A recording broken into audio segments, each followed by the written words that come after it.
sera le top 3 de Max.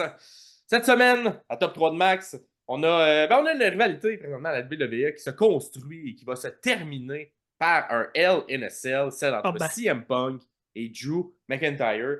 Fait que j'ai décidé de sortir un peu mon livre d'histoire, aller regarder les bons Hell in a Cell qu'il y a eu. Évidemment, c'est sûr que moi j'ai vu. Fait Oui, oui, qu'on est oui. passé 2000. Fait qu'on n'aura pas les premiers. Quoique j'ai regardé celui entre le fameux entre Taker et Mankind. Qui ne l'a pas Puis, vu, là, on s'entend? exact, tu sais. Puis pour vrai, le match n'est pas si bon. Il y a juste des spots qui n'ont pas de bon sens, Ouais, genre, c'est mais le ça. match en tant que tel, c'est pas tant mon match préféré d'LNSL qu'il y a eu. Mais oui, les plus gros spots que j'ai jamais eu. Fait que c'est ça. Moi, je m'en suis tenu après le début des années 2000, là, donc un petit peu après le début de la Ruthless Aggression. Yeah. Donc, mon top 3 des meilleurs matchs LNSL. Puis LNSL, tu sais, j'entre quand même là-dedans la construction de ce match-là parce que, on s'entend, souvent c'est le point d'exclamation à une rivalité qui dure depuis quelques mois, des fois quelques années.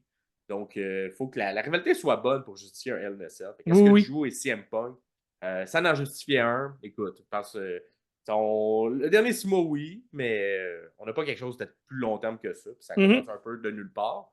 Mais c'est sympathique quand même. Fait que moi, dans mes 3 préférés, tout d'abord en numéro 3, j'ai New Day contre les Ouh. Usos. Un des rares matchs en équipe qu'il y a eu dans un Hell in a Cell Ben pour oui. terminer une rivalité entre les deux. Et c'était à la suite de. Écoute, la division féminine, la division tag team de ces années-là, là, milieu des années 2010, c'était que New Day et les Usos. Ah, Là. c'était les seuls. C'était les seuls, seuls, seuls. Et c'était comme un feu roulant de match non-stop entre les Mhm. deux, de différentes manières. Et c'était le match qui a un peu mis fin à cette rivalité-là en 2017. Fait que j'ai vraiment aimé ça. Il y a des bouts un peu de comédie dans ce match-là Mhm. que New Day fait pour un peu. Ouais, ça ajoutait un peu de personnage, si on veut, là, à ce qu'il faisait, entre autres. J'ai bien aimé l'utilisation des kendo sticks pour faire une petite prison, pour mettre un des deux Usos là-dedans, pour l'enfermer dans le coin pour pas qu'il dérange. Fait que, ouais, un bon petit match que j'ai bien apprécié, qui était fait à la réalité, à la rivalité. Ouais, de la misère à parler aujourd'hui. Blablabla. Ensuite, en deuxième position, on a, je pense, un classique, mais Edge contre Undertaker. Une rivalité qu'ils ont eu entre les deux, qu'il y a eu un WrestleMania. Il y a eu bien Mhm. d'excellents matchs entre les deux. Ça Mhm. s'est terminé par le LNSL. Deux personnages aussi qui étaient des habitués des LNSL, Edge ainsi que Taker. Vraiment, vraiment aimé ce match-là. C'est un long match, un peu Oui. classique Edge. Là. Edge aime ça faire des très longs matchs, mais ça passe vite, ça se fait vraiment bien. Là. Fait que je vous le recommande si jamais vous avez jamais écouté ce match-là. Ah oui? Là, je ne vous dirais pas qui gagne hein, pour pas avoir des spoilers, vu que je ne Easy. peut-être pas tout ça. Puis là, des fois et tout, on s'en souvient plus. Fait que ça me tente d'aller regarder ça.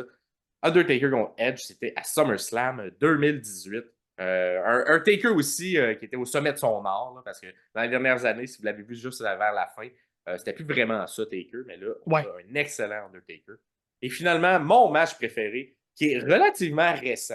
Ça a été fait en 2022, et c'est pour tout ce que construisait et l'espèce de retour, et c'est Cody Rhodes Ouais. contre Seth Rollins. Je pense que c'était le troisième match entre les deux. On avait déjà 2 victoires du côté de Cody. Mhm. Et là, Seth était comme on finit cette rivalité-là. Et un petit peu avant, je pense une semaine avant le match, le Cody qui s'est défait, en Déchiré. fait, déchiré le pectoral. Mhm. Fait que le match était un peu laissé en suspens, est-ce qu'ils vont le faire, est-ce qu'ils vont pas le faire. Finalement, écoute, les médecins disent ça va pas c'est pas l'idéal que tu luttes, mais tu peux lutter si tu veux, puis Tu ça peux va pas juste faire aggraver la mal. blessure, en fait. Fait que t'es rendu là, si tu veux faire le match, vous avez certaines précautions, ça peut se faire. Fait que, Exact. ils l'ont Mais c'est fait. sûr que ça va te faire mal le faire. Puis ça lookait, asti que ça Et, lookait, là. Le genre de, tu sais, et le pectoral, puis tout le bicep, le ah, bras, tout ouais. mauve Et parce que voyez les justement, c'était images, là. déchiré. Ah oui.